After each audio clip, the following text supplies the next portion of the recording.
Yeah, it's recording. Brilliant. Okay. So welcome everybody to Black Theatre Matters. I'm Keris. I am the Communications and Events Manager at London Bubble.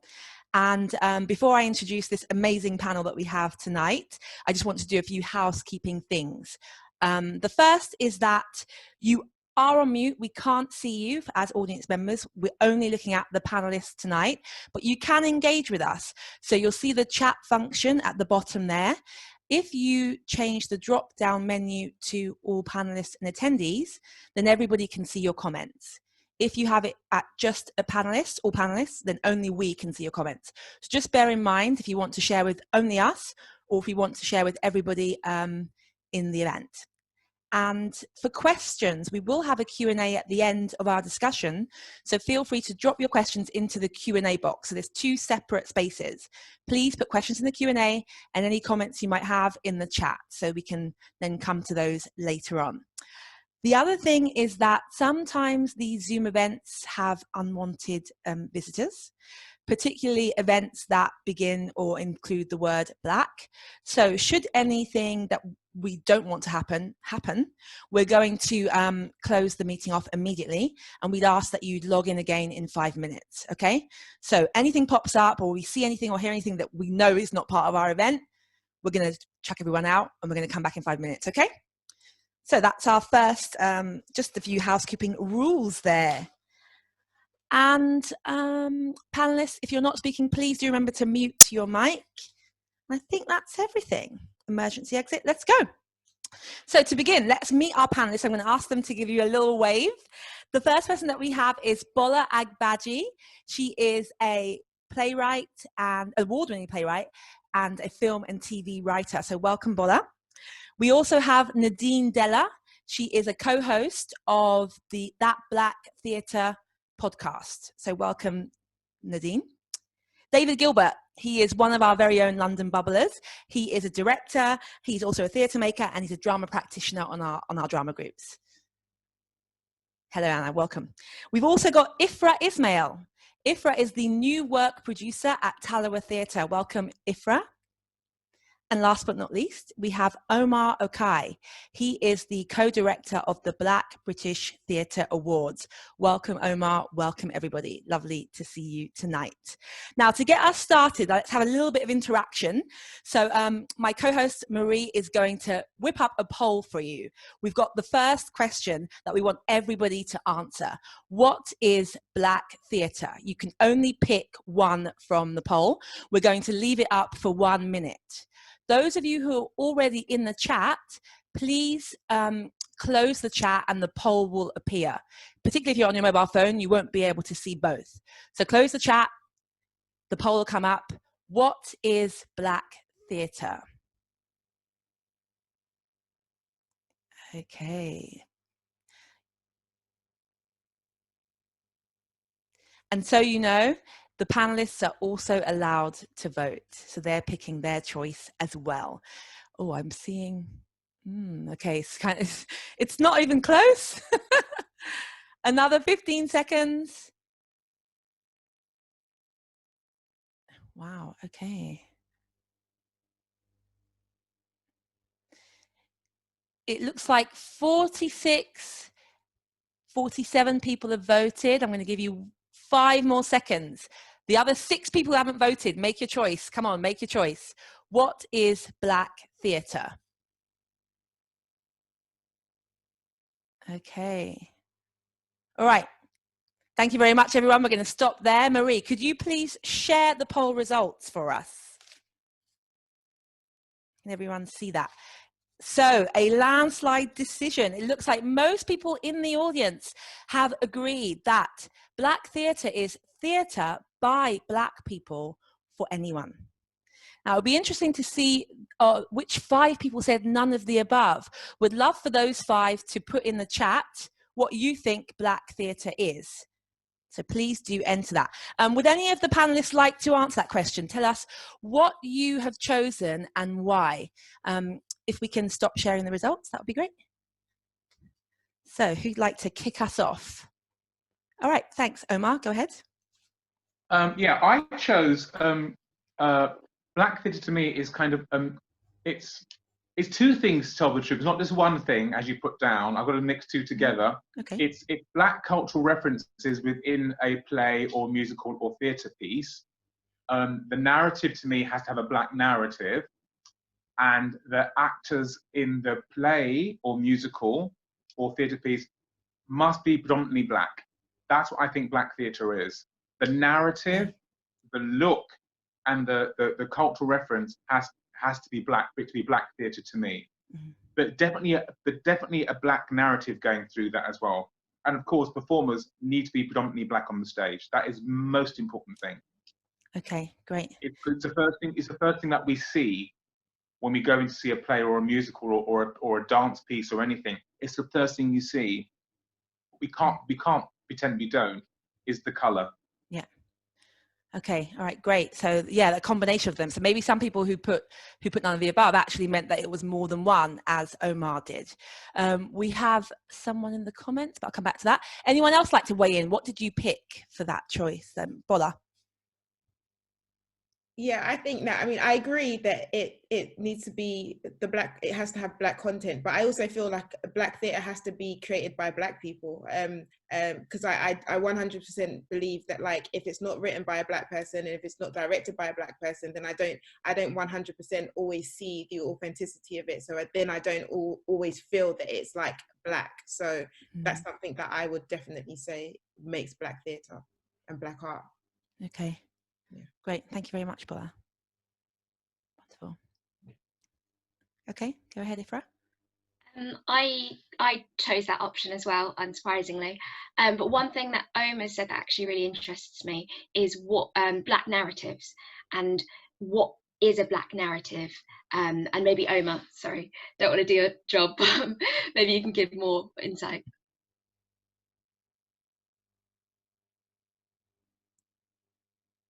So yes, can you? Oh, we've lost you. Oh, there you are again. Can you hear me? Yeah. Yes. So a Black narrative. When I mean Black narrative, I mean, and Bola, I also agree with you. I should have added that. I just wasn't. I should have added it. I've been directing all day, Snoopy. But yes, I do think a Black narrative. A Black narrative is where the storyline, and all the emotions and everything within that theatre piece is Black-led. That's what I mean by a Black narrative. The storyline, it's not like there's somebody in the play that happens to be Black. The narrative in that piece, to me, has to be Black-led. That's what I mean by a Black narrative. Okay. That's what I mean by that. And Bola, I completely do agree with you about the creative team, because that's one thing I'm very hot on as well as the creative team. So I forgot to say that. I do apologise. Great. Thanks for that, Omar. It looks like Gary in the comments said that W.E.B. Du Bois said that Black theatre is for, about, by and near Black people. Would we agree with that? Oh, Nadine, go ahead. Oh yeah, yeah. I think I kind of agree with what everyone said. I mean, I think the W.E.B. Du Bois quote is kind of talking about the Black aesthetic, and Black theatre is something that I think predominantly is stuff that's made by Black people. There's that saying, "There's nothing about us without us," and I think that's really important. Like, Black theatre should be something that I think it isn't just for Black people; it's for everyone. But it's by us, about us, and near us, ideally. Great, thank you. Is anyone else not waiting? David, you go ahead. Flag up a Roy Williams play that he did, Death of England, where with the first version he did was he wrote basically a white family play essentially. So I think that's also an interesting part of like this discussion about what is Black theatre. Does it just have to have Black people in it, even if you as the artist are the Black person creating it and crafting it? I think that was also interesting to hear that Roy Williams did a play like that and set it in a white family's home. I thought that was really interesting. Would you say that counts as Black theatre for you? That's a question I'll leave to you guys. Or I'll pass out, what do we think about that? Yeah. Go ahead, Nadine. I think that's such an interesting point, David. Yeah, like I think with Roy's play and his a play he did quite a few years ago, Singing Hearts Out of the Lads, and that was all about racism in football, but it had like a predominantly white cast. I think it had like 2 black cast members, but he was talking about things that I think he was talking about whiteness, but he was talking about it in a way that was from a black perspective, and I feel like I don't know if it answers the question of whether it's black theatre in the sense that it didn't have a black cast predominantly, but like black theatre makers and black writers can talk about whiteness in a way that I think a lot of white writers can't. And I think so that was really interesting to me. But would that make it into the Black Plays archive or not? Yeah, it's in the Black Plays archive because the Black Plays archive captures plays by black writers. So yeah, anything written by a black writer in Britain performed on stage is in the UK. Yeah, so that counts as black theatre according to the archiving methods. Yeah. All right, great. Which someone in the comments says it is not black theatre. So looking at the next question then, can theatre ever be a safe black space? It kind of brings us to the idea of, well, what is a safe space, and can that be theatre? Who'd like to weigh in on that? Yeah, I mean, from my experience, I think, and the best experience that I've ever had in theatre is a space where, as a creative, I'm allowed to do the work and for people to respect that, and not necessarily like the examples that I'll give is that when I've worked at the Royal Court on most of my plays, I've always been given the respect and understanding that although it's not that, you know, my director or whether it's the producer's experience, they understand and they trust that this is my experience and that I'm telling my story. And I feel that I found that a lot in theatre than I have in television and film. In television and film, there's a lot of dictating that comes into the process of writing. Whereas in theatre, I found personally that when you work in good theatres, you find that you're allowed to kind of breathe and allowed to tell your story. But I know that that's not everybody's experience. But I feel that that's a safe space when you're allowed to just be an artist and to tell your story and for people not to interrupt that process, because they trust that you know what you're doing, and they trust that the story that you're telling is authentic because it's your experience. And I feel, yeah, that's when it's a safe space. When it's not a safe space is when people are telling you what to write, telling you how to write, and when you're being dictated to. And even, you know, in terms of, I guess it also goes down to things about like when people try to predict like what an audience wants as opposed to what you should be given to an audience, kind of thing. So yeah, that's not a safe space for me. Yeah. Why do you think it is different for film and TV then? Like what is it that makes it more difficult for them to take your word for your work? I think it's to do with, I mean, it's changing now, obviously, because of the way that the world is changing. But I think it's a lot to do with, originally, one of the biggest comments I used to get was that, you know, theatre's allowed to take risks because there's less money in it, you know. So because there's less money in it, it doesn't matter who comes to see your show. Like, and again, it's that assumption with your question, you know, is black theatre just for black people? I think that in the beginning, I used to get that. Like, it used to be that like, oh, white people aren't going to come to see your show because it's about an African family. But I mean, most of the shows prove people wrong. People do come to see good shows, you know. But I think with television and film, the problem is that I think people just assume that the default setting is a white audience. So if you can't write something that is going to be relatable to Andy in Yorkshire, then they're not quite sure that this is something that people want to see. Whereas, I mean, you're seeing it now with like the Sainsbury's advert, with the uproar that's going on, the idea that when you see black people on screen, sometimes people are so afraid of it because it's too black. And I'm a blackety black writer and I don't try to water that down for anybody. So, you know, the stuff that I'm going to write is always going to be black. And I tell people that from the beginning. So, in theatre, I've been allowed to do that, and I think that that's where the confidence comes from, the idea that like I've been in great spaces that have allowed me to do that. So when I've now evolved, why wouldn't I be doing the same thing that I started off doing? Why would I change? Why would I water that down? So yeah, I don't want to take up too much time, but yeah, that's it really. No, and that was a great example you gave about the Sainsbury's ad, because some of us, I'm sure, have seen the comments, and one of them really struck me, which was that this, when they saw the Black family celebrating Christmas or representing Christmas time, there was a comment that said that this doesn't represent me. And that's quite interesting, the fact that essentially it's family and love and Christmas. What about that doesn't represent you? You don't have a family, you don't celebrate Christmas, there's no love, and what is it? So it's quite an interesting point to make that you said about your place. Other people do come to see them. So yeah. What about, so anyone else want, first of all, the idea of safe space, is it the same for others? Would you say that it's a place where you're respected as a Black person or as a person even? David? And then Omar. Sorry, this might not totally answer your question, but I think it really relates. I was in a Zoom with a couple of my friends from school, and they were like, they don't do theatre or anything like that. And then we were just having banter, and they were like, David, like, how is it like when I go and watch plays, it's a Black story, but majority of people in the audience just not Black. Like, how do you feel comfortable in these spaces? Like, more time audiences don't look like the rest of London and don't look like us. Like, how do you feel working in that industry for so long?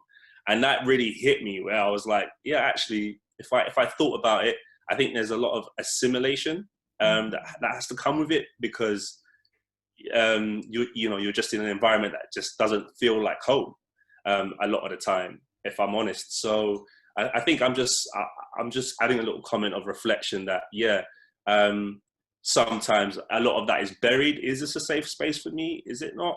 I think in my sort of journey in theatre, I've definitely buried that question. And actually hearing your question now, I don't think I've always felt safe in a lot of theatre spaces. Wow. Okay. Omar, you were going to add something on that point as well. I think they both Paula and David kind of said it, but I was just going to say that I've directed quite a lot and choreographed at Stratford East Theatre Royal under Kay Michaels as AD, and I found that one of the most safest places to work as a creative person. I found that I could direct or choreograph whatever I was doing, and there was never anybody. And when someone's behind you, when they're behind you, and they can, what if you just did this, and what if it was like this? I never had that there, and I think I was lucky enough to have especially I started doing a show called Five Guys Named Mo there, with literally nearly all Black creative team, an all Black show, and I think from that experience, to me as a young performer, I was lucky. It set me on that right road, and I have that was my safe place. Since then, I've not had many safe places. Not to say that anybody's going to mess with me. That's not going to happen. So I don't feel unsafe is the word. I don't feel unsafe because I'm going to do what I'm going to do, and if you don't like it, you have to step away, because I'm going to do what I'm going to do. But that was my safe place. I understand when people say, how do you feel when you look out and you see a sea of, say, mainly a white audience for a Black theatre piece, or maybe you've directed it, or I've directed it or choreographed it, and I just feel that, okay, it isn't a white audience, but I hope they go away. I hope that they can go away and know something a little bit more about me, or a little bit more about our work, and spread that, and not have that fear. And there is a fear there. And going back to, I won't divert too much, but going back to the adverts, there's a Tesco's advert where a Black British lady is on a trolley and she's sort of doing the Superman thing and she's zapping things in Tesco's. Yeah. And I was on Twitter, and a lady, I don't know who she was, just some random, said, "Oh, this is PC gone too far." So as I've got quite a big mouth, I popped in there and I said, "Well, what is PC?" I saw a lady in Tesco's who was British, and she was zapping things in Tesco's and changing the prices. What is 2PC? But she could not say she did not want to see a Black person in a Tesco's ad. Yeah. And I had to force her to say it. I'm of mixed ethnicity. I'm Irish, African, Brazilian. I'm so mixed. I'm everything. And I'm very proud of being mixed everything. But I thought, you can't eradicate me. You can't erase me from the screen and then say, if I see you, that's PC gone too far. But she couldn't say. Yeah. The problem is So with that she's seen black skin as political. But did you get her to say it in the end or not? Yes, I did. No, I had to call her out as an absolute racist, and she began going off on one and began saying quite racist stuff, and I proved my point. But my point is, the safe space is when you can be in that safe space filming or on theatre or whatever you're doing, dance productions, and you are not having in the back of your mind all the time thinking, I have to police what I'm saying or police what I'm doing or police everything or just keep policing just because I'm trying to let people not be afraid of me. That's what a safe space is to me. And I'm not having to we are not having to police people. If I have to police you, then you're in the wrong studio. Yeah, I see. Thank you, Omar. Brilliant. Okay, let's I'm going to move it a little bit onto the history of Black theatre now, and sort of bring it to where not just are those spaces safe, but how have they helped to create safe spaces for us? How have they helped to move us forward? So this question is for Nadine, who so your podcast, 12 episodes, and it's basically delving into the Black Plays Archive. I think we can just pop a link into the chat now, if we could, Maria, for the Black Plays Archive and for the for Nadine's podcast. The question is, with this rich resource, could you tell us, with the work and the research that you've been doing, which playwright or play or movement in Black theatre do you want people to know about? Do you wish that we knew more about of the research you've been doing so far? Oh, it's such a big question, you know, like because there's so much. It's hard to pick one. Yeah, I was thinking about this earlier, and I think if I had to pick one, it's probably the first Black women's theatre company in Britain called Theatre of Black Women, and they were started in 1982 by Bernardine Evaristo, Booker Prize winner, Paulette Randall, Patricia St. Hilaire, and they were doing really experimental, like explicitly Black feminist theatre, and they were doing it in this really like incredibly brave way, where they were making theatre spaces that were cultivating Black women, pretty much not just Black women, but predominantly Black women, as directors, as writers, as producers, as stage managers, as designers.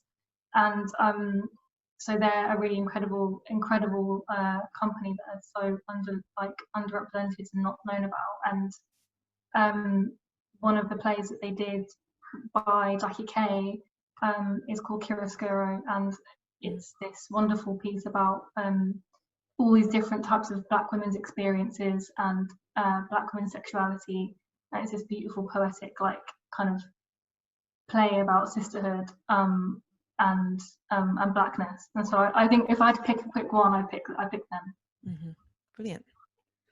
And that kind of brings me on to what your first, I think it was the first episode, or maybe the second on your podcast, where you were talking about the plurality of Black characters and Black voices, and theatre only being able to be a certain thing, a certain type of Black in theatre.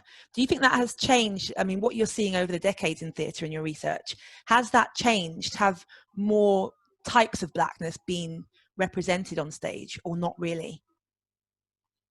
Yeah, I think it's definitely changed. I think from like the history of Black theatre, it's always been something that's been breaking boundaries, like by necessity. It's been exposing the fault lines in whose stories are being told and whose aren't being told. And so from, you know, the 30s and 50s, you have like migration stories and stories about, you know, the Windrush generation, but you have things talking about class and class politics too, and then moving forward, you've got kind of stories that are more rooted in specific Black British experiences. And so yeah, I think it has changed. I think we've still got a ways to go. Like Black women are still underrepresented, and Black queer stories in particular are still really, really underrepresented. But I think we're getting there. Great. Thank you, Nadine. And that actually does kind of bring me on to the question that I have for Ifra, about the types of work the new work that Black writers are producing. So Ifra, as the new work producer at Tallowa Theatre, I was wondering if you could tell us a little bit about what Black people are writing now. Like what sort of thing are you looking for as being commissioned? You know, what's coming out? Is it Black Lives Matter, or is it something else? So that's the first question, what is coming out?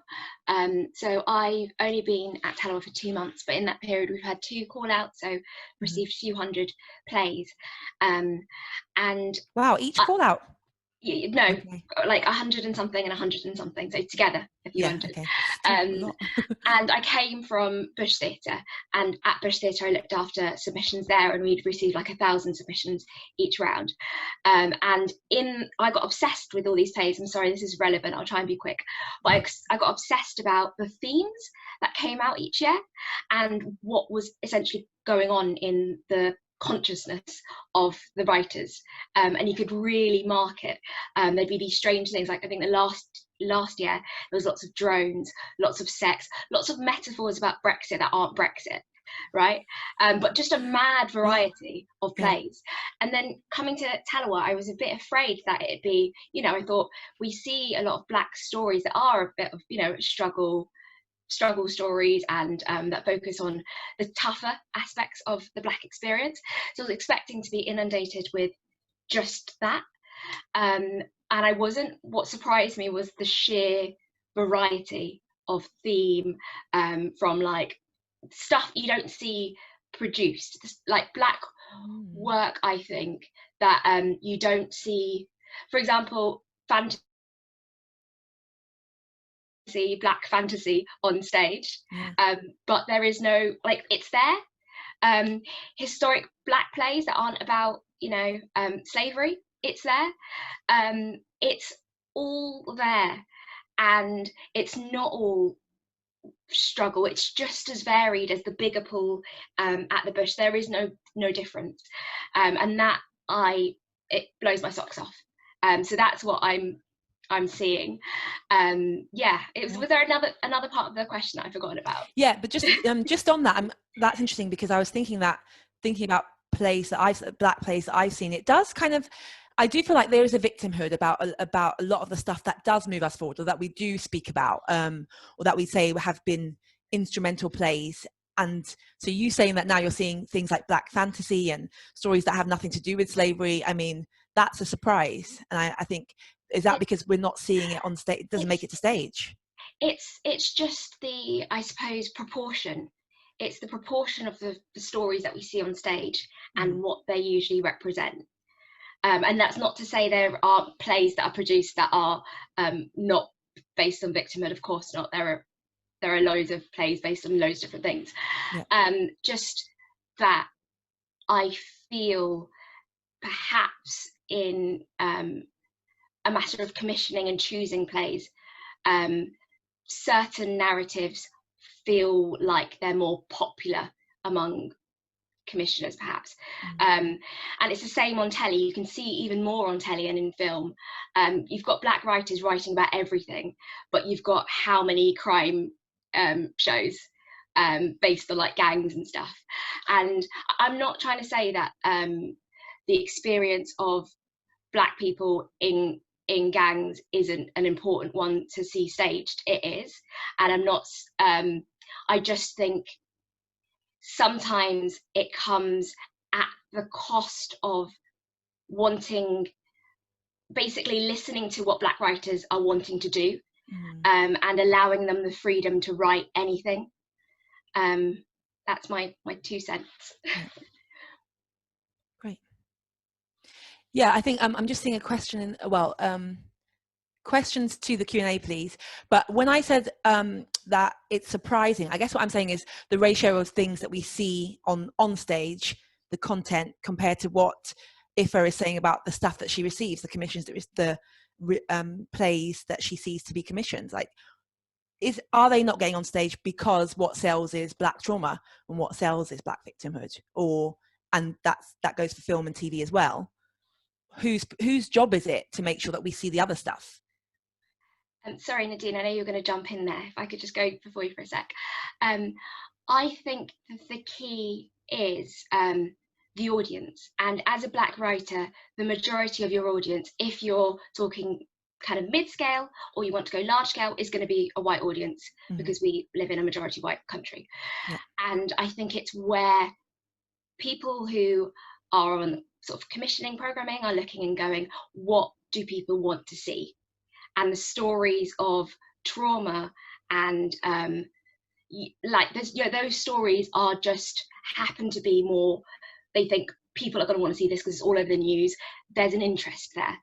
And what we have got is loads of other stories about, I have a friend who's trying to write this play, and she's just like, I just want it to be a musical about two Black people in love, no trauma. And where is that? But I think we've got to just remind, and we've got to show people that the interest will be there, because I think they're just being scared a bit. That makes sense. Yeah. Nadine, did you want to jump in there? I think you had something to add. Yeah, I mean, I firstly kind of was just wanted to say that I really agree with everything Ifra just said. I think there's this problem where I guess what audiences want is, the expectations of what audiences want to see is that they just want to see, like, I don't know, a particular kind of Black story. And so I was really excited when everyone was saying about these fantasy stories, because to me, like, I've been having conversations with people a lot recently about the idea of Black joy, and Black joy as a somehow radical thing. And it's like, well, it's not radical. Like, of course we're joyful, of course we feel joy and have joy in our lives, but somehow it is radical in theatre to an extent, because it's like, I don't see enough of it, and that's what I want to see. And so I just wanted to say that the fact that if it's getting these stories about of fantasy just made me really excited. That was kind of 2 cents. Encouraging. And I think that's quite interesting about the idea of Black joy, because that's the theatre that I grew up, watching. I'm Jamaican. We have Blue Mountain Theatre. I grew up with Oliver Samuels and Audrey Reed and comedy. Stories about love and music and reggae and family. And I never saw any of the stuff that we're talking about now. And I just think it is a surprise that Black joy has to be considered, or is still considered, something something just different and revolutionary, and not really something that sells. Like, why? So can we change that narrative? Are we? Bringing that actually onto Bola, a question about your writing, because I know that when you first started writing with your first play that won the Olivier, that was about Blackness, but a different side of it. It talked about the difference between Black Brits and Nigerian Brits. And there was so many different facets of it. But how do you feel that fits into the idea of plays moving us forward as a Black community, and if you like, working towards solving racial division?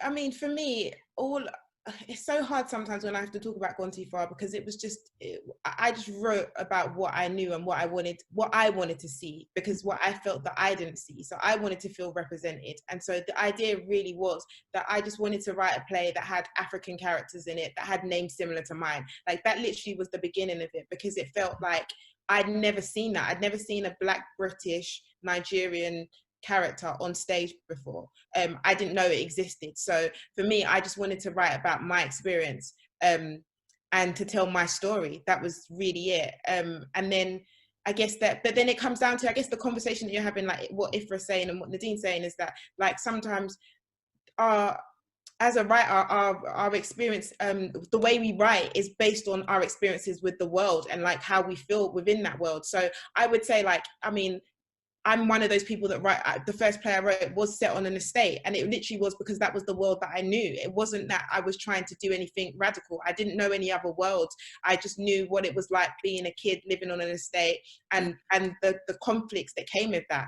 And obviously plays are about conflict. So I think sometimes with what I find with newer writers, sometimes who are trying to branch out, who don't want to do a play that's set on an estate, or doesn't want to do a play about gangs, sometimes the problem is that your play still has to have conflict in it. Yes, you can write a love story, but it can't just be a love story. There has to be some sort of struggle in it. And the struggle doesn't always have to be a negative struggle where people are suffering, but it needs to be some form of struggle, because how is your story going to move? How are you going to have any structure? And I feel that sometimes, because I see it a lot as well, when people are like, oh, I want to see a play about doctors.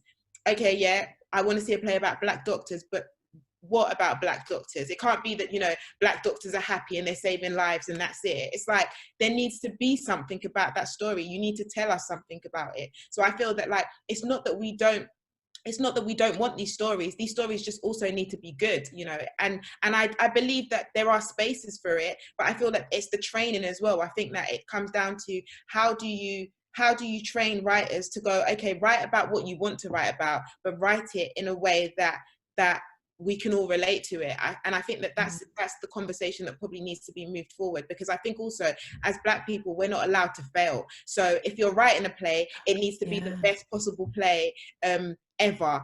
And it isn't right. Like, I mean, not everybody's going to write their best possible first play or you know, or tell the best possible story the first time around. And I think that we should be allowed to fail, and newer writers should, like what you said, people should submit those plays. They should have the opportunity to get those plays made so that they can also see what an audience relates to and what an audience doesn't relate to, and then they can improve and get better. But I think that the struggle comes down to what the expectation of Black writers.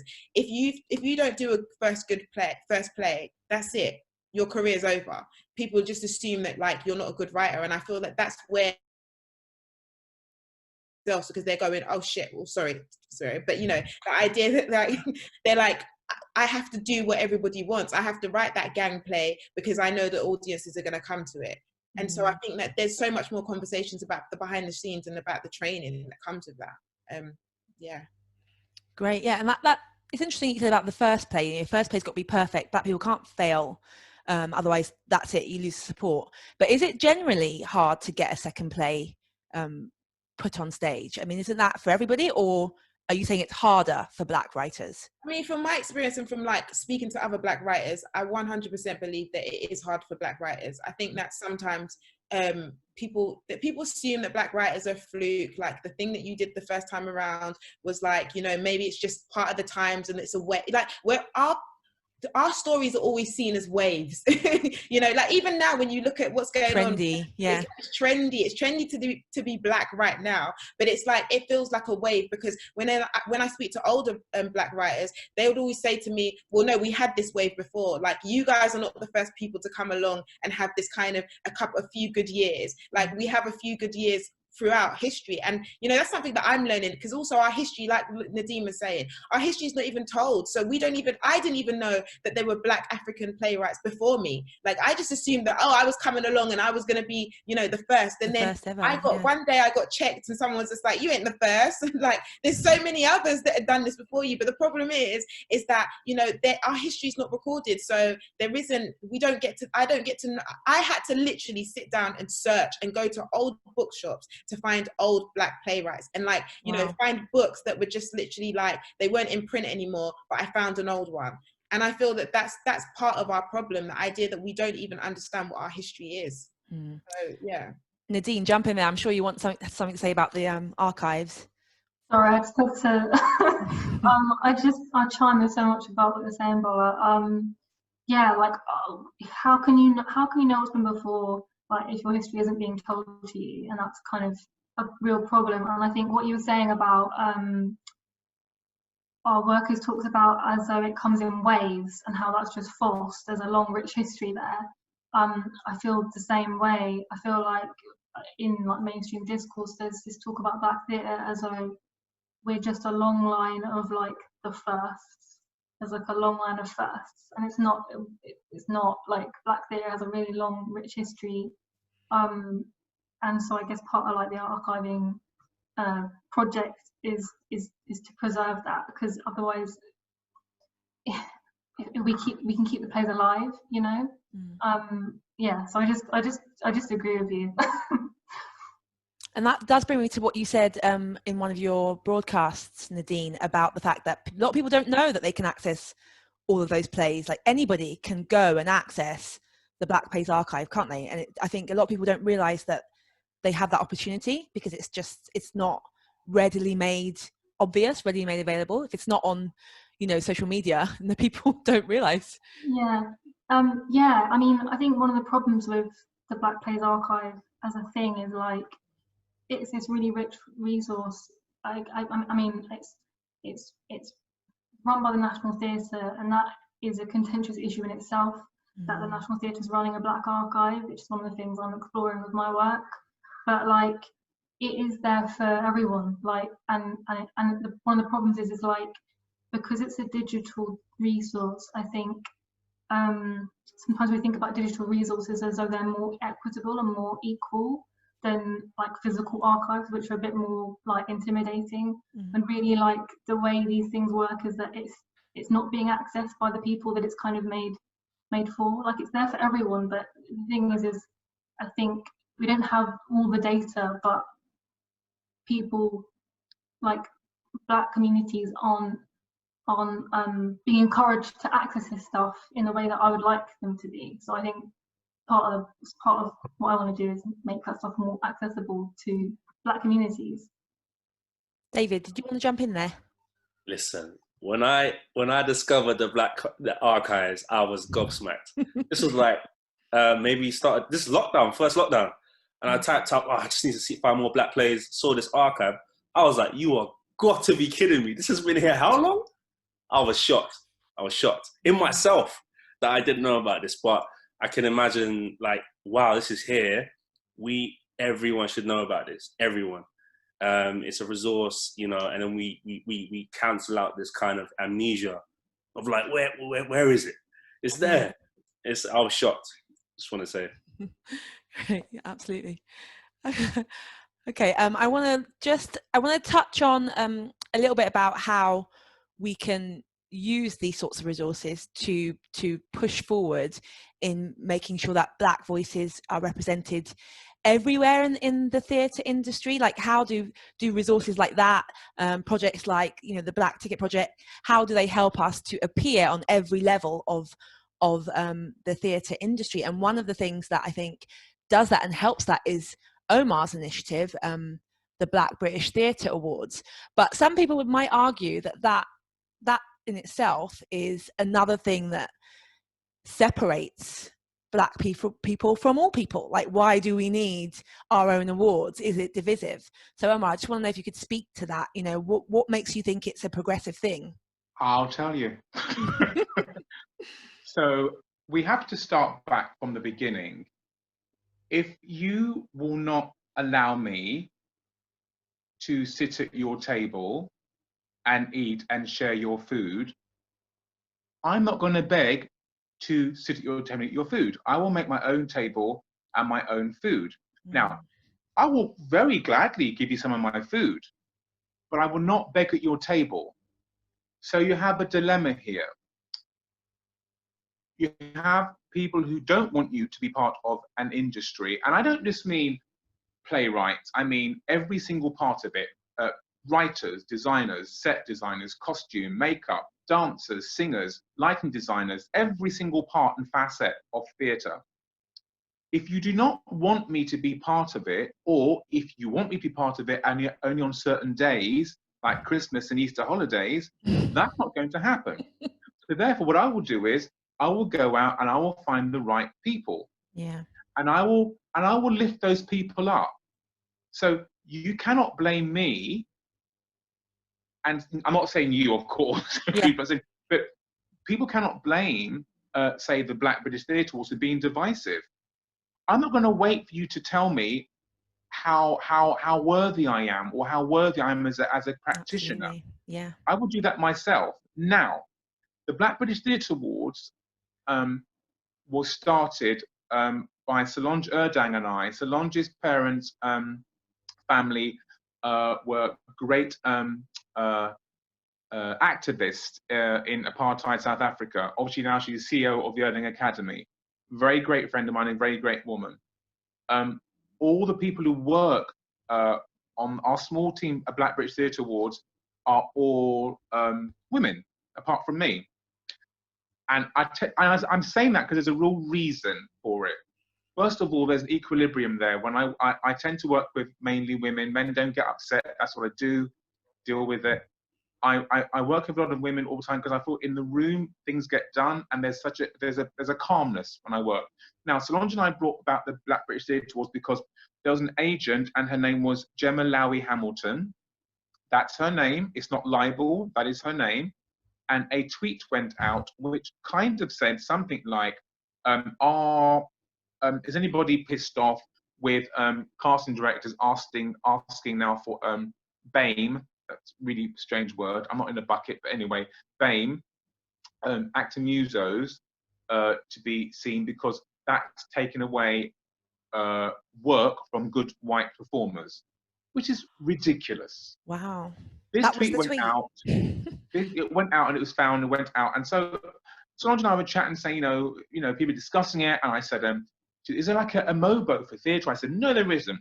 There isn't. I said, I swear to God. So we got our big mouths together as we do. And we said, let's do a launch. Let's just try something out. We had a launch. Nobody's going to come to our launch. Nobody will come. Maybe 20 people will come along at the Century Club. And then it was packed. We went, oh, okay. And then suddenly, I can't work it out. It was like the first Black British Theatre Awards at the Town Hall. Now, here's the difference. Going into a room where 99.9% of the people in that room are Black theatre practitioners and some film, mainly theatre, all at top of their game, nearly all worked in SALT theatres or SALT affiliated theatres, jam-packed, 300 people. Some couldn't even get in. There was no more room for invites. I thought, well, where have all these people been? Where have they been? They worked in SALT theatres. Where have they been? Yeah. And then this year, we were on Sky Arts. Fantastic. And yeah, we were on Sky Arts. Broadcast, right? Just before the pandemic. Olivier Awards, okay? Yeah. Wow. Just before the Olivier Awards. Mm-hmm. That gave me a stark picture of the reality of British theatre. It's like, so we're actually showing you now that we have all these fabulous people in the background, on the stage, in the wings, in the lights. Mm. And then the Oliviers came just after us and showed the stark difference, the complete stark difference. So the Black British Theatre Awards is not divisive. It's not divisive because nobody ever said to me, the Oliviers, I'm not knocking the Oliviers. No, I said, oh, the Oliviers are divisive. I've done Olivier Awards, and there's maybe 3 of us or 4 of us in the show, or up for nomination or whatever. But yeah. It's not divisive. But why is it if that I want to make my own table for food, it's suddenly divisive? Mm. So, am I meant to sit back and wait until you give me the go or the nod? Because that nod's never going to come. And what the Black British Theatre Awards does is literally, and a lot of the performing arts schools and creative arts schools have said, we get feedback saying it's changed the way all the schools are working now. Black Lives Matter and the Black British Theatre Awards, they have to now start thinking. They've got to start thinking carefully. You can't just push out that one black dancer and say, look, we've got a black dancer, put in the picture for the next brochure. You've now got to, those young students. Always happens, yeah. Those young students now are now actively saying, we want this in our school, we need this in our school. And not just the students who are Black, but all colours are saying, we need this in our school. And because of the Black British Theatre Awards, what's happened now is, and I think it's a wonderful thing, my friends who are Filipino, Chinese, British, they're saying, you know what? We have to fight for ourselves for theatre space as well. And that's a good thing about it. It's made a complete movement of people who don't want to have to wait to sit at a certain colours table. Hmm. We don't have to do that anymore. So when people say it's very divisive, it's very divisive. I mean, I think that's all. I've been called a racist on Twitter. I bet. And I just said, that's completely fine, but let's go back the last maybe 300 years, maybe 400 years of British theatre. And you've had Black people in British theatre for the last 300 years or more. I can assure you of that. I said, and I know for certain when my grandmother and my great aunt and my mother were part of Ballet Neg, one of Britain's first Black dance companies, way before Alvin Ailey, that they were not even sometimes, they wouldn't even today, they're not even on the curriculum of dance. Ballet Neg. My great-grandmother, Annie Barnes, danced with ballet neck. My mother did, and my great aunts. And I'm very proud of that. So I don't want to sit at someone else's table. I have my own table. Yeah, thank you. I'm absolutely amazing. Like totally 100% on board. I just want to ask though, is the goal then, I mean, I'm interested to know that other communities have been inspired, want to follow suit. Is the goal that we have lots of little communities celebrating themselves, or is the goal that eventually the Black plays are things like the Black British Theatre Awards will be folded into other award ceremonies? Will it be an all, or is it always going to be something that is for Black people only? It's a fabulous mosaic, right? There's a mosaic. You may have white, black, blah, blah, blah, blah. We are all allowed to celebrate our culture and our colour. I don't believe in I don't see colour. That makes no sense. We are all allowed to celebrate our culture. And then with all that umbrella, we can come together to develop and create some beautiful things. But to do that, you have to be able to appreciate, elevate your own culture and your own colour. That's not divisive. And I think everyone should be allowed to come and learn from each other's culture, but at least be allowed to open that door and come in and learn and join in with that culture and that colour. And that's what I haven't, it's getting better in theatre, but I wasn't finding that. And that's why we formed the Black British Theatre World, because otherwise we're never, ever going to elevate that and make it an equal in the West End, particularly the West End. Theatre, all theatre, but it's got to be equal. I don't want crumbs. I don't want crumbs. I want a big slice of the bread. I want everybody, of whatever colour you are, to have a big slice of bread, slammed on the table, chuck some cheese on it, whatever, and eat it. I don't want some crumbs at the side of the table every 20 years. Yeah, brilliant. Thank you so much, Omar. Just looking at the comments, I've seen someone, Jessica, said, the Olivier Awards have Best Actor and Actress separated. I haven't heard that called divisive. So yeah, I mean, it's an interesting point that like things that are Black are usually labelled divisive. As soon as you try to do your own thing, you get those comments like, well, why not for everybody? And you get that kind of curiosity, and then, you know, white gaze appears again. So it does often happen, and that label is often given. So yes, thank you very much for that answer, Omar. Coming back then, sort of circling back from West End theatre, moving on to community theatre, because I don't know if a lot of us in our audience know that London Bubble is a community theatre.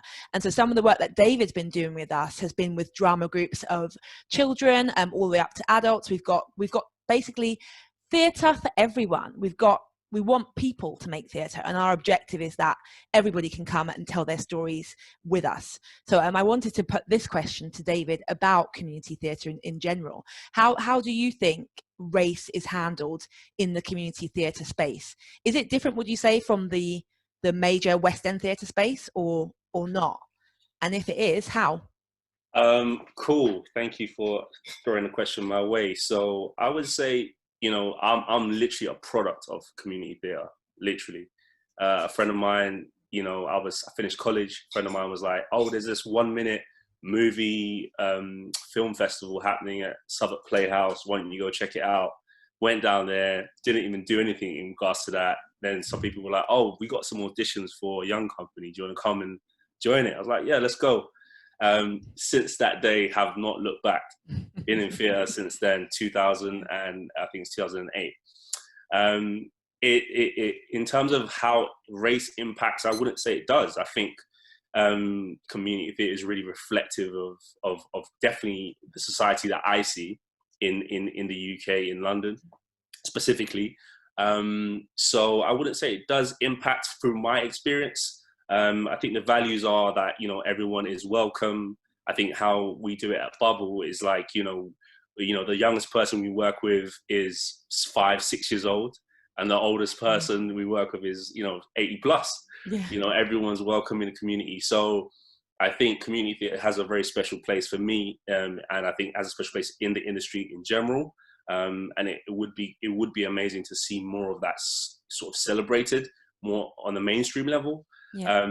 But yeah, I think as far as my experience is concerned, I've always felt like, yeah, really seen in those projects. You know, whether we've done a project where we interviewed everyone in Brixton about gentrification and got everyone on stage, or whether we, you know, I work with 10 young kids in a school where, you know, English is not their first language, or they're selective mute, and we tell stories for 24 weeks throughout the year, and invite them to come in and do more stuff with us at the theatre at Bubble. I think, yeah, it's that, I would say that's the place I felt like actually I'm seen as me, as David. But I mean, other people might have different perspectives, but I think I've never felt racism in a community theatre space. I would be bold enough to say that. And that's a good thing. So there is hope. There is hope. Wonderful. Anyone in the audience, I'd love to hear if we've got any of our bubblers in the audience who'd like to, or other people who've been in community theatre spaces. You know, how do you feel that race has impacted that space, if at all? We'd be interested to weigh in, because David has told us what his experience is, but that might be different for others. And one of the things about community theatre spaces, particularly at Bubble, our participants, our bubblers, tell their stories through theatre. And that comes back to what Bola was saying about writing her story, like what she knew, what she came from. That was originally your first play, wasn't it, Bola? It was about your story. And that's what writers are always taught. They're taught, write what you know. So the question I'd like to ask, actually, to Bola first, but if anyone else wants to tag in, please do. It's about the idea that Black people writing other people's stories is possible or not. I mean, David brought up the Roy Williams play. Is that something that you would say Black writers can do, Black playwrights? Can we write other people's stories? Yeah, other people write our stories all the time, don't they? Yeah, I think, like I said, I think writers can write what they want to write about. And because I don't have a problem with white writers writing about the Black experience. I just want you to write it in a good way and for it to be good. That's all I ever have a problem with it. And I think sometimes the problem comes with because white is the default, the idea is that white people can write about anything and anything. And when you question it, there's always this kind of defense mechanism that comes up to go, well, actually, I know what I'm doing, so you can't tell me anything. Whereas I think that the way the world is set, especially in this country, the way this country is set is like, we as Black people are constantly under training. When we've never ever emerged. Like, I'm still an emerging writer, and I've been writing for 3 years. Like, when am I going to emerge from being a writer that can write? You know, like, whereas like there's white writers that started exactly the same time as me, and they literally they stopped being a young writer after their second play. They stopped being an emerging writer after their first play. They stopped being labeled even just a male or female writer. They're just writers after a year or 2 years in the industry. Whereas Black writers were constantly under training. Even people's response to Black Lives Matter is still like, oh, let's create all these training schemes. And it's like, well, no, that's not the answer. But in saying what David was saying, in terms of the theatre work, the stuff that you guys do, like, it's definitely the perfect training grounds. Like, where I felt the most comfortable, where I've also felt that like young people can not just young people, just people in general can feel comfortable is the type of theatres the work that you do. And I always felt that, like, I wish I had that when I was younger. I wish that I was able to kind of go on Google and find these theatre companies where I could just go and play. Because I think that that's part of our training. I think that if you're allowed to kind of play and experiment, then you will get better over time, because it is a job like any other job. The more you do it, the better you get at it. So I do believe that, yes, you can write. Anyone can write anything, but I just think that sometimes the problem when it comes to Black people is almost going, well, you can only write about a Black experience because you can't write about a white person. But it's like, well, actually, if I can write good stories, then I can write about anything. And I just think that the problem sometimes is that when the white gaze is on a Black person, it's through a kind of narrow lens. It's never ever seen through a lens where a lot of the times, and I'll say this is as honest as I'm going to possibly be, which is that I just feel that sometimes what lacks in white writing about Black characters is empathy. And you see it in the world today, like the idea that like almost that we're not human beings. And so like when there's no empathy in the characters that you're creating that's about us, then I have a problem with that. But if a white writer can write a Black character and can show me the love through those characters, then I'm going to be all right with that. Even the worst of a white character who's a murderer, people fall in love with. I mean, you got that show on Netflix, is it You, or what's it called, the one with the serial killer guy, the stalker, and people love him. Why do they love him? Because the writer's been able to kind of create avenues where you go, oh well, actually he's not that bad, he's a murderer. What show is that? I don't know that show. I think it's called You, or is it called You? He's a stalker. My wife finished on that one. Yeah, it's called. Yeah, and he's a stalker, and he kills people, and people love him and find him handsome. But if it was a black person, it's like, oh no, the devil, you know. So it is also about, like, how do you write? It's about writing characters and having empathy with those characters. And if people can do that, I have a problem with nobody writing. Do it, but just do it good. That's all I want. Thank you, Bola. Can anyone give an example of it being done well? A play that a black character has been written with empathy by somebody non-black? Just anyone that you can think of? I would say, sorry, I can't reference a play, but I can reference a film called Cry Freedom that Denzel did. And I think that was done by a white, maybe not a white, maybe definitely a white director.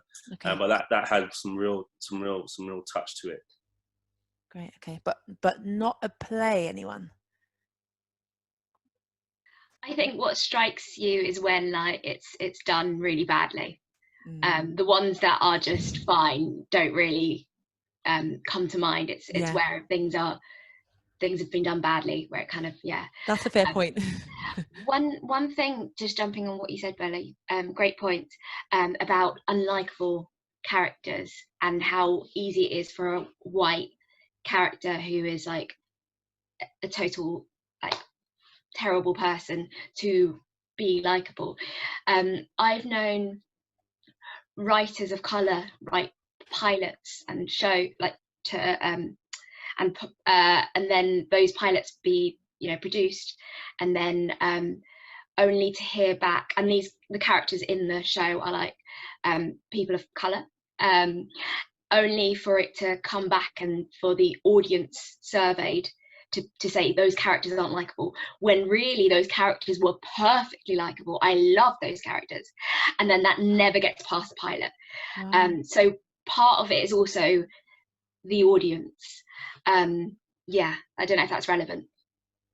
No, Yes, 100% relevant. Like, and I agree. I mean, I've literally, some of the pilots that I've worked on, the one sometimes with some producers, the question is almost go, like, I've had to argue back where they're going, you know, I want to like this character you're creating. It's like, well, why don't you like her? Like, what is your problem with her? Just that, well, you know, that little thing that she does, she's just not likable. It's like, well, what is it? Oh, because maybe she might have an attitude, but you're seeing an attitude because you're reading it with an attitude, but I've not written it with an attitude, you know. Like, sometimes again, it's about people's interpretations of what blackness is. Like, so there's always that thing of, like, again, it's like we live in a country where it's like we're being dictated to constantly about who we are and what we stand for, and so there's never ever this kind of, like, we're never ever given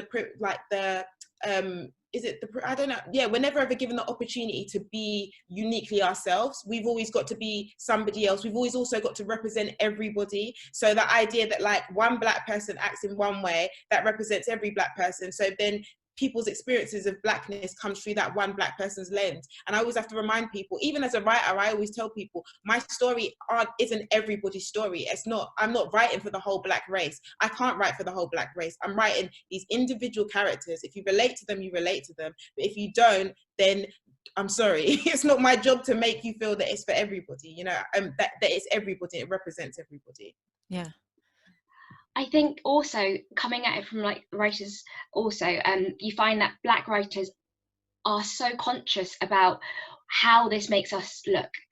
How are these characters representing the black community? And so make choices that I think can be not as exciting or interesting, because they're automatically trying to represent the black community, and because the general, you know, white perspective is that the black characters are, like, or black people have this, like, default negative assumption, and it's almost like, even if you have, like, a black character on stage, the default is they're up to no good. You have to make them super likable. You have to disarm them, and in some ways that's just doing the exact same thing of writing for a white audience. So I'd love to see more black unlikable characters, and just sitting with it. But obviously that's really tricky to do and also get put on in some ways. Yeah.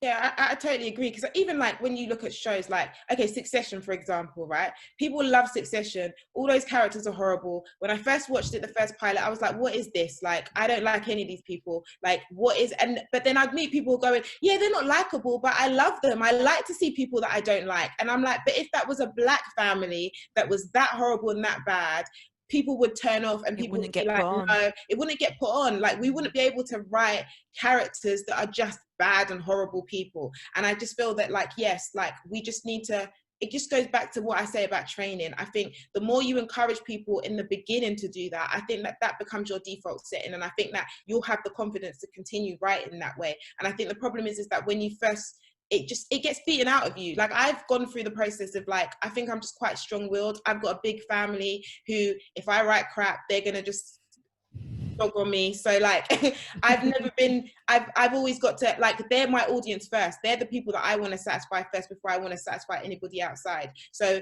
I've always felt that, like, if I'm not true to them, then I can't be true to anybody else. So, but there are some times where I think that I've been in an industry where it has been beaten out of me. You're always going, well, this isn't going to get made if you don't make this, then this changes. And so, but I've just always been kind of like, well, then I'm not going to make it then. I won't make it now.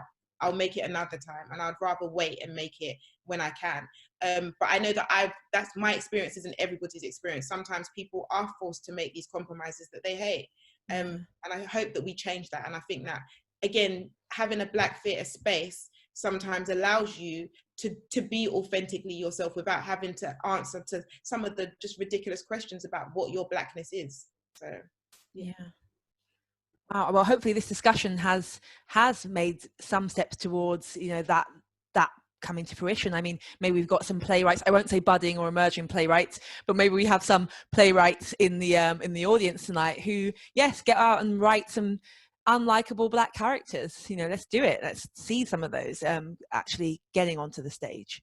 I will come to the questions in a moment. I just want to open it up to the entire panel to look at, we've sort of touched upon it, started to, but what do we expect from allies in the industry? So we've talked a little bit about, you know, people being able to write different characters, not Black, not likable. We've talked about getting those onto the stage and what white audiences and what Black audiences are looking for.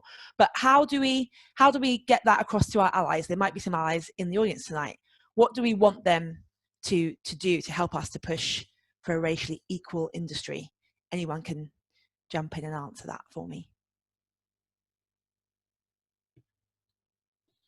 Firstly, pay people correctly. I mean, I know we're going through a recession, so this is quite a kind of difficult one. Theatre is, I mean, I hope we all survive through this. But I do think that if there is, what I sometimes find though, when there is government funds available and it is Black projects, I think the way that they distribute those funds are incorrect. And I think that the way that artists are paid is sometimes quite bad. And I think that comes down to it. Like, I think if you're collecting funding, pay the artists and pay them correctly. That's number one, because I think that this is an industry at the end of the day. And if people can't sustain themselves and if people can't live, then how do you expect them to be artists in this place?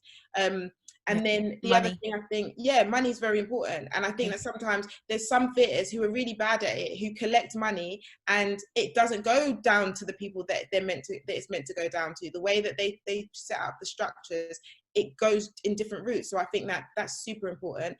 And then I just think that when it comes to being an ally, it's also about listening. I think that sometimes allies can be the worst types of people because they think they know everything.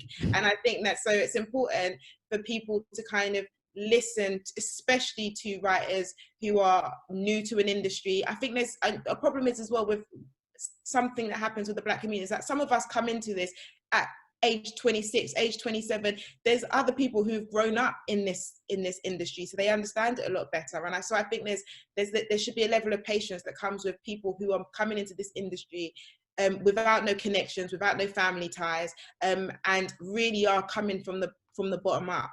So I think it's important to listen. Those are that I've got. Okay, allies, hope you're taking notes. Money, pay black people. And so listen, anything else to add? Yes, sorry, Omar, go ahead. It's just very quick. It's just one line. I think if you're going to be an ally, in any sense of the word, for anything, you have to open the door with no qualms. That's all I want to say, is you open that door with no qualms. There's no ifs or buts. You're not trying to get a payback. You're not trying to make yourself get ahead by opening the door for somebody else. You open the door with no qualms, and you open that door welcoming that person in to help. You don't, and it's not about help. I'll help you how to be better, because there's a lot of black great practitioners out there. All you have to do, an ally, is listen, as Bola said, and you do what you do with no qualms. There is no payback for you. Your payback is you're creating equality. That's all you have to do. Brilliant. Thank you. Yes, Nadine? Go ahead. Yeah, I just completely agree with what Omar's saying and Bola. The way I think about it a bit is, I like the idea of allies, but I prefer accomplices, like someone who's going to actively work to give up their privilege. People need to start giving up and making some space that they don't need. That's what I'd like to see.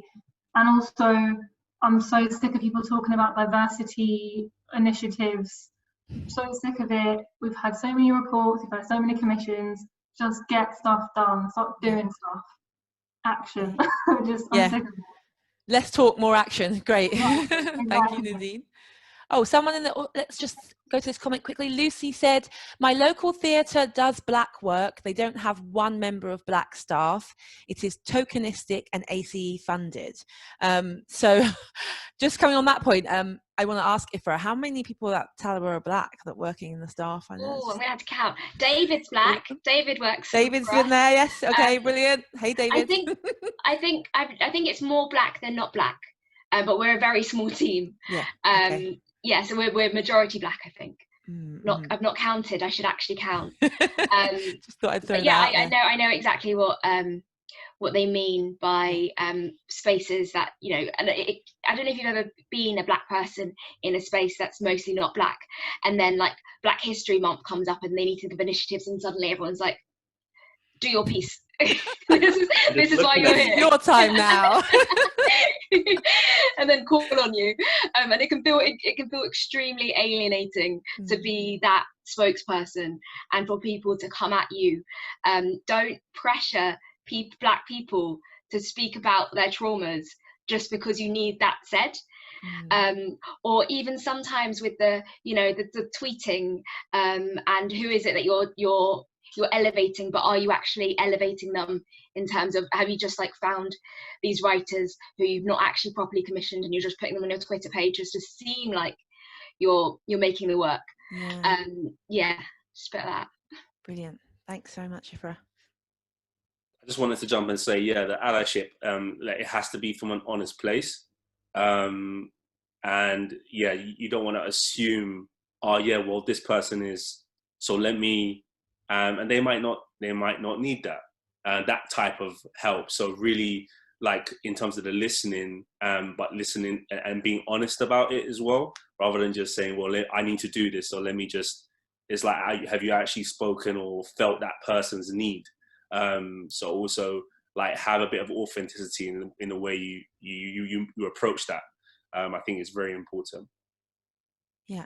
Excellent. Just a quick one that I also learned when I got into theatre, and I thought that black people in theatre who didn't have weren't produced, or I thought that they were inexperienced, and I thought that like it was, it's great you're offering a role or something, but in actual fact loads of black people are overly experienced but just don't have the credits, and it's actually disrespectful. So don't assume that you meeting a black person who's in a position that's lower than yours needs your training or your advice.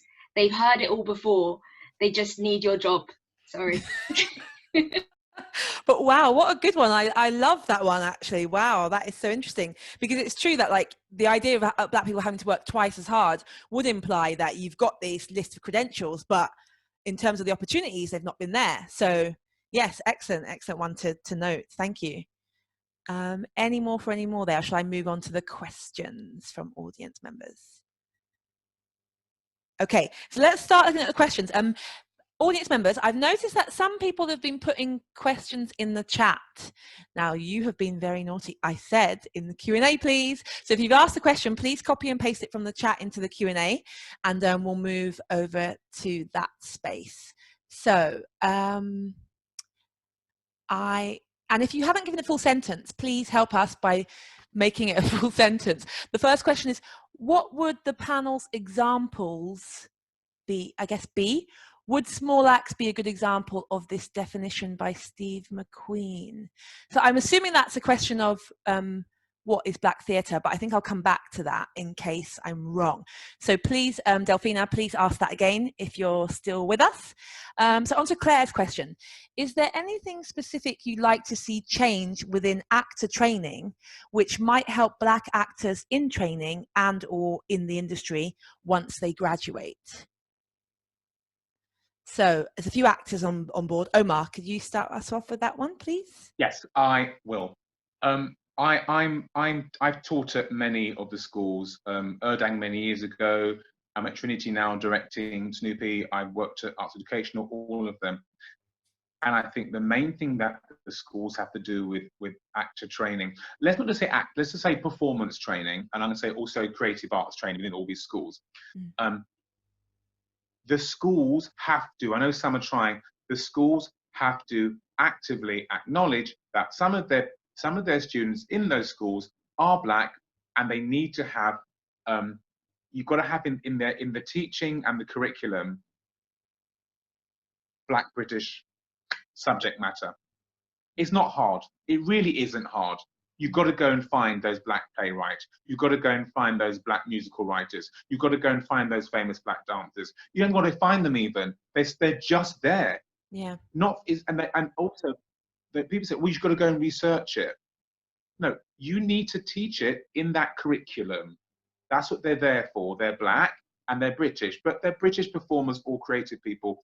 You at your schools, I know some of the schools are doing it. Some schools already do it from day one. Some are trying to change. Some just don't give a damn. Because if you don't give a damn, you have to actively change that in your curriculum. You cannot say to your students, oh, you have to go and research. If you're going to you're going to talk about famous dancers, then you talk about every famous dancer and all different assets. Because the default is not white anymore. Because that's to me, if you want to go and look at shows and plays, don't talk about musicals. Let's talk about musicals. So I'll be very quick. Musicals, 1 second, okay? Sure. You may have a Black musical theatre show or a show, and they're using so many genres of Black theatre culture, dance, singing, acting, how people sing, how things are written, and the whole creative team can be white, okay? So what you need to do is start acknowledging that in your schools, you need to actively include your curriculum for Black students. Excellent. It's not hard. Thank you, Omar. Great. I hope that's answered your question there for us, Claire. Do you have any thoughts on how we can or should, if we should, approach performing classical texts such as Shakespeare today? So would anyone like to weigh in on that? Thoughts on how to perform classical text, David? Well, this is a bit early and a bit false, but I will be directing a Shakespeare play soon in the drama school, and yeah, you know, from the jump, speaking with the course leader, I've been told like actors can speak in their tongue, in the way that they talk, the way they have to approach the text from their cultural perspective. And that's like foundation, and then we build upon that. So I think, well, I haven't done it yet, but I just really believe that, you know, we just have to accept that we all exist, man. And, you know, I have to see myself in this moment. So it's just like whoever is in that cast, you know, we have to actively, as Omar was saying, be active and pull out their story, pull out their reference, their inspiration. Where do they you know, how do they make up as a human being, and how do we express that, evolve that in the piece? So I think, you know, just promoting that people be, you know, draw from themselves wherever they come from. So it's the idea of reimagining classical texts to, is it to fit I wouldn't even today's... say reimagine. I wouldn't even say reimagine. You know, like culturally, the world has always been crossing over. We've been everywhere. So I think it's just about, you know, appreciating, like as Omar said, white is not the default. You know, we're multi. So let's just understand that and approach it with whatever we're doing, either Shakespeare, new play, whatever. I think particularly in Shakespeare's case, I think just promoting that people see it from their own perspective. I've seen Shakespeare's set in Zimbabwe, for example, where I'm from. And so I just think, yeah, you know, let's just celebrate each other. Yeah, absolutely. I just want to add Jade's comment in the chat onto the previous question, which was, you need to have Black students, teachers and practitioners. There were 3 Black students on my MA course with a cohort of 50. Wow. So yeah, just on to the point of training with the actors. Thank you, Jade, for that comment. Let's have a look at another question. So this one comes from Nina. What can we do to make spaces safer for Black performers and creatives? Thank you, Nina. So maybe that comes, I don't know, Bola, if you want to, with Wayne or anyone else, but just made me think of Bola's comment on being respected in the theatre space. David, you can jump in if you want to, and then Ifra.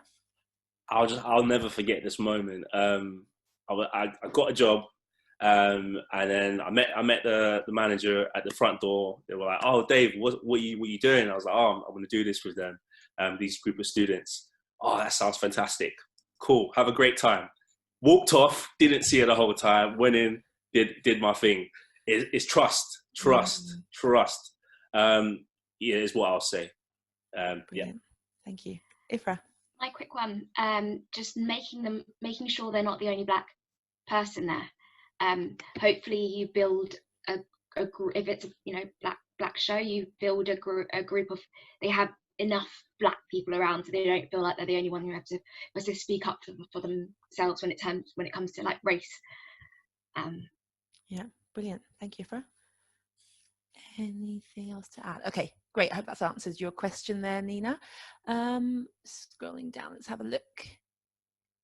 Yes, all right, I was correct with that first question. So panels examples of good or real Black theatre. And I think she gave the example of Small Acts, which we've all seen recently on the BBC, as a good example of this definition by Steve McQueen. So has anyone got any other examples they'd like to share with us? Good Black theatre, real Black theatre. Nadine, go ahead. A play that I saw like before lockdown was Temi Wilke's The High Table.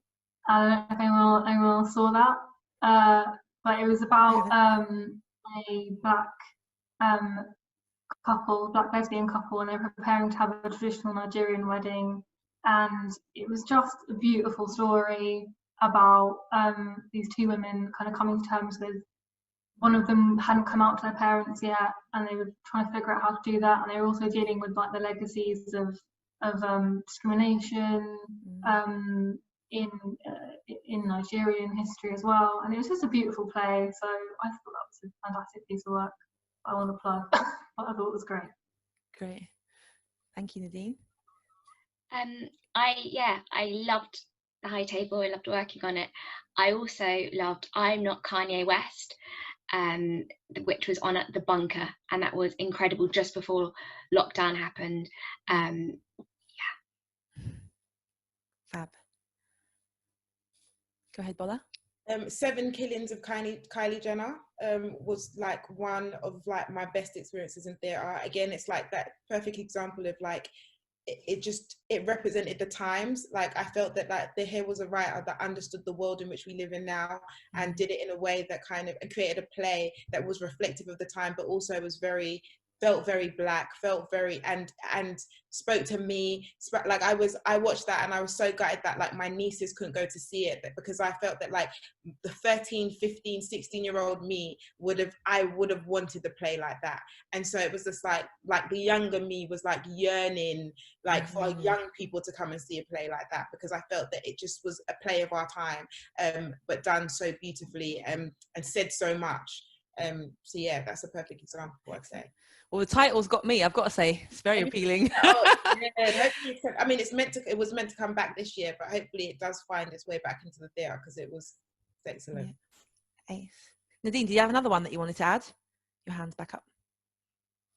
I just wanted to echo that Seven Methods is amazing. And I just wanted to plug, because we interviewed Jasmine for the podcast, so there's going to be an interview about that play on the podcast soon, because it is absolutely incredible. Yeah, so I'm just echoing what Paula said. It's great. Excellent. We'd love a link in the chat to the podcast, please. Okay, let's have a look. Oh, Omar, did you want to add an example for us? You're on mute. No, it was very quick. It's just it's a play I worked at Stratford Theatre Royal many years ago. It wasn't the best production of the play, but it was well written, and it was by a guy called Christopher Rodriguez, and it was called High Heel Parrotfish. It was about 3 black drag queens and how they were kind of preparing for a show, and how they were getting retaliation, and how they were fighting back. At Stratford Theatre Royal, I mean, it was a fab piece to work on.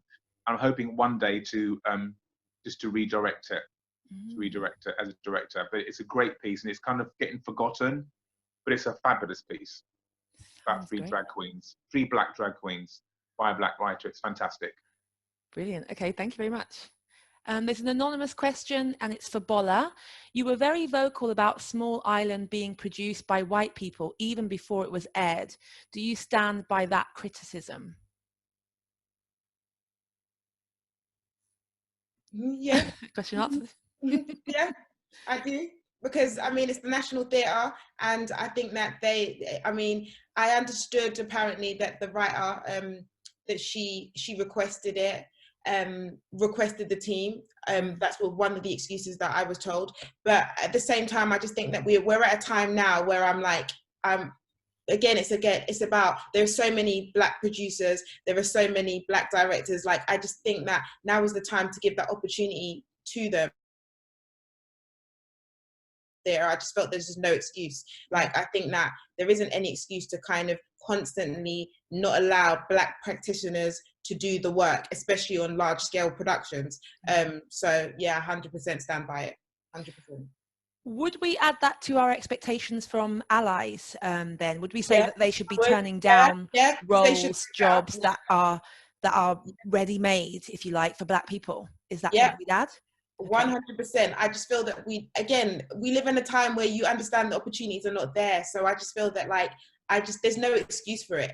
I think as well, I mean, especially like with the stuff that happened with Black Lives Matter, I don't want to hear anybody going, I didn't know, I didn't know this existed, I didn't know that things were so bad.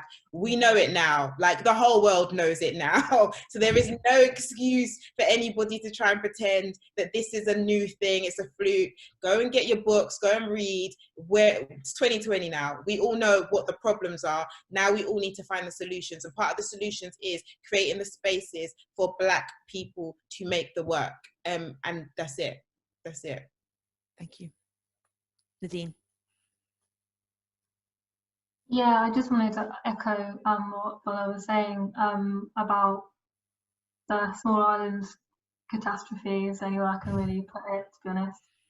There isn't an excuse, and it just reminded me of that the story about the Bob Marley musical that Dominic Cook was going to direct it, and then he decided, after BLM kind of, after the resurgence of Black Lives Matter, that he was going to give it to Clint Dyer. And it's like, but why did you think, why did you decide, like, why now? Why did you decide to take that play on in the first place? Like, why has it taken you so long to realise that maybe you weren't the right person to tell that story? So absolutely, I totally agree. people need to start giving up space for Black writers, like, you know. So yeah. Brilliant. Thank you very much, Nadine. Tej says, great panel, everyone. Thank you. What are your hopes for change in the future of the sector, given the crisis that has been presented by the pandemic? What do you all need to thrive? Do you think the pandemic has offered a real opportunity for transformation, or are you concerned it might push risk-averse mainstream theatres to go back to white conservative programming? Sorry, that's 3 questions. Okay, so did everyone catch that? And who would like to start? Great questions there. Omar, go ahead. Okay, there's this imaginary fairyland that everyone keeps speaking about. That you know, when theatre goes back, it's going to be changed. Everyone's going to be, you know, reimagined. We're going to all work together in this glittery gold place with rainbow whatever trees. That's not going to happen. I've already seen it happening already with some of the shows that are starting to come back in together with the same teams, the same references. There's nothing changing. My worry is that when that money starts coming in for maybe smaller theatres, my worry is where is that going to go? Where does that leave Black practitioners? I don't believe the West End is going to suddenly change overnight and say, well, let's have everybody, you know, in this show mix. That's not going to happen. We know it's not going to happen. What I want to know is this: when theatre goes back, where are the Black entrepreneurs? That's what I'm going to say. This I need to know is, where are the Black entrepreneurs who are willing to put money into theatre to make our table bigger? I'm going to go back to the table, because there's not going to be any special funding for Black theatre. No one's going to suddenly change their teams. They're just not going to do that. They might do it by one. I'm asking, where are the Black, and there are hundreds of Black entrepreneurs in Great Britain. Where are they? That's who I'm talking to. That's who I want to talk to. Is we need you. We need you to come forward and support Black theatre and support theatre. That's what I'm talking about. That's the answer to my question. May not answer the right one, but that's my answer to the question. No, thank you. Great. So bringing it a little bit to the pandemic. So this time of pause, if you like, this time of great reflection. So for Omar, this is not going to bring about the rainbows and the ponies and the trees. But what is it doing? Is it doing anything positive for us? Like, what do we need to thrive? Just coming back to a little bit more of Teju's question. Would anyone else like to add to what Omar's saying? Bola. Yeah, I think that it's made people understand that actually you have to think about outside the box. One thing that I always started to get frustrated with theatre in general anyway, as the years have gone on, is that understanding it again is not reflecting the world in the times in which we live in. And I think that this pandemic has 100% told people, and hopefully shown people, you have to think outside the box. Theatre can't just be linear. Like it has to be, we have to understand the new technology that we've got, and we've got to use that. The technology that we use in our life has to be reflected in the work that we create. And I think that the people who have done that, like I know that for example, I'm one of the patrons for the what's it called, Vintage Dockland outdoor theatre, and they were one of the people that got to do work throughout the pandemic. Because why? They think outside the box. They create work that's in outdoor spaces. They were able to kind of adapt to the situation and to the surroundings, and they were able to kind of get work by people who think differently. And I think that that's what a lot of these theatres need to do. And I, for one, I'm not supporting anybody that's going back to doing the same old thing. Like I've, especially after, I guess, with the Black Lives Matter thing, I'm not supporting anybody that's not supporting me. Like, that's just how I see it. So there's no, it's not about, oh, we need to try and save this theatre. If this theatre doesn't reflect Black people, I'm so sorry, I'm mute. I'm going to be mute too. So I'm very much all about, let's support people who are supporting us, but also it's about making sure that the work changes and adapts and reflects the times in which we live in. I don't want to see another, sorry David, I know you're doing Shakespeare, but I don't want to see 1,000 Shakespeare plays on the stage next year. I just don't want to see it. I don't want to see it. And I'm not going to pay no money to go and see it. I mean, if it's like you know, students doing it, I'll support that. But like in terms of theatres putting it on, I don't want to see another Romeo and Juliet. I don't want to. So I think that people just need to start thinking outside the box and reflecting the world and reflecting the environment, and that's it. Yeah, I think just adding on to that, David, I think we're going to have a lot of more competition at Bubble, since one of our things is theatre in the parks. We don't have a theatre space at HQ. We actually animate other spaces across the city and put theatre on in different places. So I think people are going to be stepping into our area more as this pandemic drones on. Anyone else got anything to add to that question, or should I move to the next one? I think we've got time for maybe two more. Let's see. Okay, we've got a question from Elliot here. Would you like to see more intervention from the UK government, buzzword I know, implementing better diversity and representation, or should the industry manage itself? So, government help, can we expect that? Do we want that? Or Omar's kind of already answered this with his point about Black entrepreneurs taking charge and helping to make a bigger table, but you have something to add? Yeah, Omar, go ahead. You're mute. Yeah, I'm sorry. I'm a bit I'm really wary of, first of all, the word diversity always makes me a bit wary, a little bit. And if the government gave money, I'm always worried about what is the payback. There's always a payback when you have to, even when I've tried to, myself years ago, tried to ask for Arts Council funding, there's always seems to be some kind of heavy kind of payback or rhetoric behind it. I'm thinking that you can't just do it for that. So I'm just worried about when people want to say you want funding from the government, I'm always worried about what box are you going to be put into, and how will you get that funding? I.e., exactly, will you get the funding because you are doing a piece, and that piece has got to be about people running around in a certain area stabbing each other, and isn't it hard to be a Black person? Or will you get that help in theatre, let's say theatre, because you want to write a lovely musical about unicorns and everybody's Black in the musical? This is just me being sarcastic. But this is what I'm saying, that money that the government gets for Black theatre is usually with a payback. And that payback, I'm sorry for Black practitioners, is usually, going back to what Ifra said, it's to do with trauma.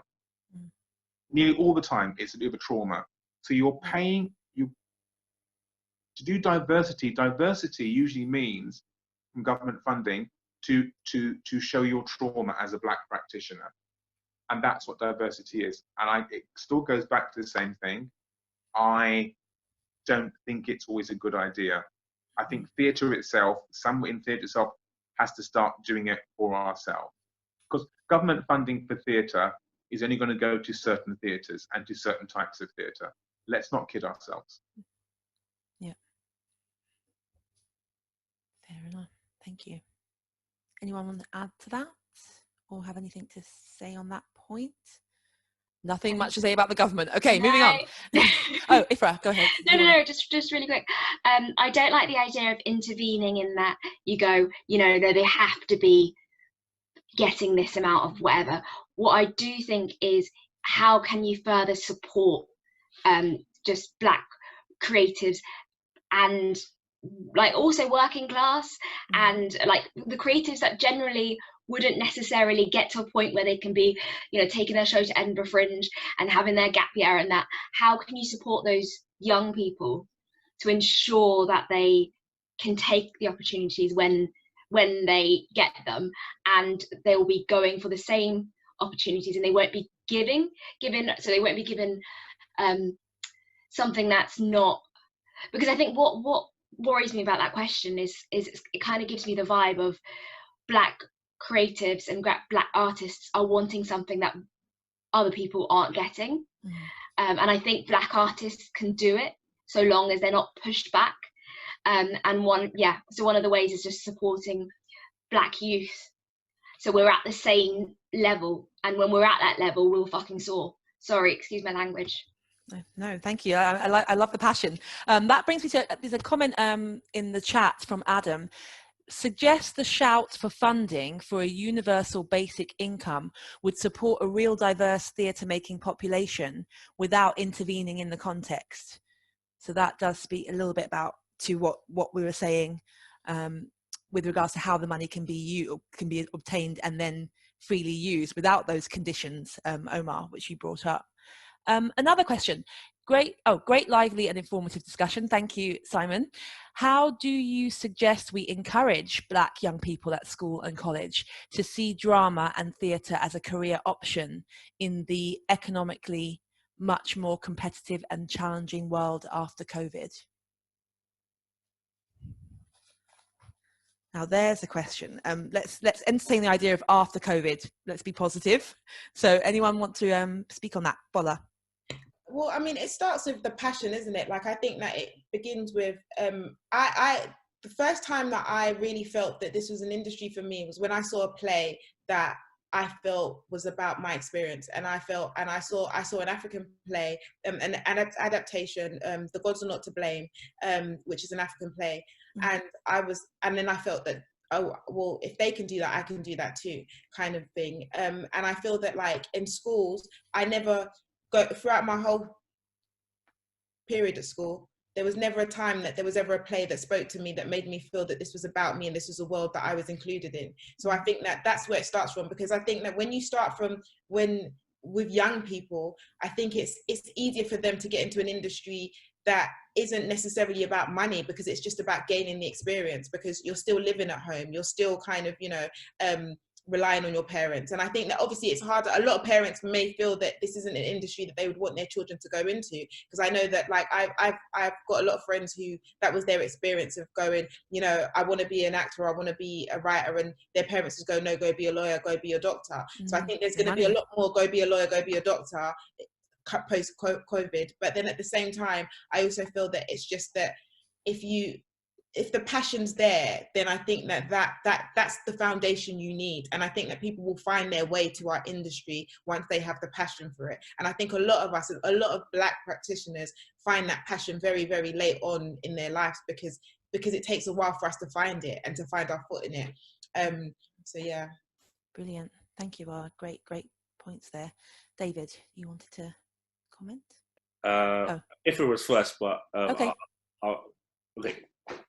One thing I'll say is a friend of mine who started at the same time as me, he's quit theatre now, and I was like, why did you quit, man? And he's like, oh man, money is just, I can't be fighting for money anymore. I'm tired, so I'm gonna go and make my money and then do theatre for the fun of it, for the passion why I got into it in the first place. So I think the first thing is to actually inspire young people with the stories that relate to them. I think in terms of, I don't really see theatre becoming a viable option post-COVID. That is just unrealistic. I have to take Omar's real bitter pill that it's just not looking good.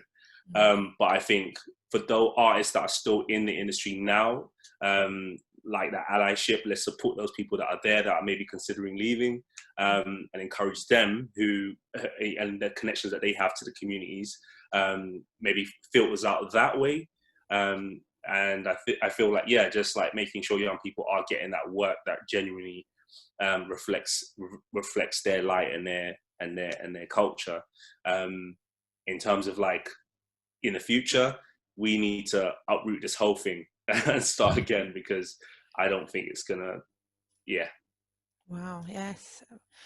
Ooh, big point there to end on there, David. Ifra, go ahead. Yeah, sorry, I'm still feeling that. Yeah. I think there's hope. But I'm gonna make my first point. I also come from a council estate. I didn't willingly go into theatre because I thought theatre, you're not going to get a job, because that's what we say. We say people who do theatre, you're not going to get work, and that in itself is something that stops loads of Black people from pursuing it, and loads of working class people from pursuing it. Yeah. So in some ways, we're putting ourselves in this like crappy situation. We have like barely any set designers. I realised I couldn't think of a single set designer who was Black. We don't have like Black oh, I know a few lying peeps, but like not very many. And some of it is us sort of saying it. You got free, Omar. So it becomes a self-fulfilling prophecy. Yeah, and not to say everything's great and dandy and lovely, but when I got into theatre, because I got really, like, I was on my trajectory, I got really sick, and thankfully community theatre was actually, I was on like benefits. The community theatre was the place that like supported me, and I was on benefits, so I didn't have to worry about rent so much. Do you know what I mean? Like, I had that, in some ways I was somewhat privileged, but if that's not for that accident and for my period of sickness, I wouldn't have come into this industry. So I think it's about thinking about how we can still motivate and give hope in this difficult time, because we're gonna build up, and when we build up, we want Black people to be ready to take those positions. Absolutely. And just Omar, go ahead, and then I've got a last question. I'll be very quick. Sure. Just to say, I'm working on the same thing that the Black British Theatre Awards are doing. Going back to what David said and what Ifra said, I really believe that those small schools, you know, the tiny schools that are all over Great Britain, those small ones, they do their work really well, and they feed in. We've just started the Black British Theatre Awards. We've started an outreach. It started this year. It was on Zoom. It was fantastic. They had people. They worked with dancers, singers, lighting designers, set designers, costume design, makeup, all online. This is now, it's going to be sponsored as well. It'll be going all through the whole year for young Black talent to get involved. And there's no charge at all. So if anybody wants to get more information, fantastic. Please just, it's info at blackbritishtheatreawards.com. And it's from anyone between, I think it's 11, 12 to 21 year olds. It was fantastic, and it's going to be ongoing. And that's how we're going to start getting them involved, literally from grassroots. That's wonderful. Excellent. Thank you so much for sharing, Omar. If we could have that email address in the chat, that would be great, so people can jot that down. There's a question that I skipped past for Ifra, which is, why do you think a space like Tallowa Theatre is important to have in the borough of Croydon? It moved from Shoreditch in 2019, I think. Yeah, so Shoreditch, lovely. I wasn't with them at that time, but obviously visited. They were in Rich Mix, great. But there isn't very much of a community that isn't hipster, you know, and like majority white. So what's really great about being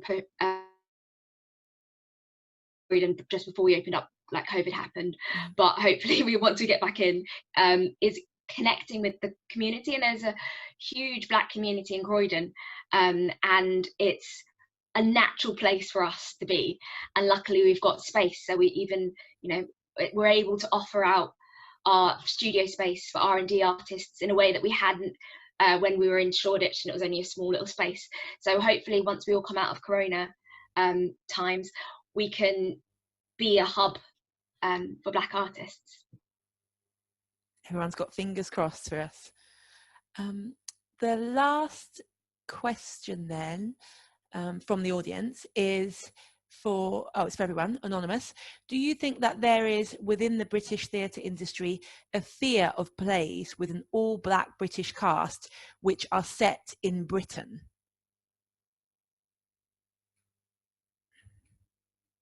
Anyone like to have a look at that?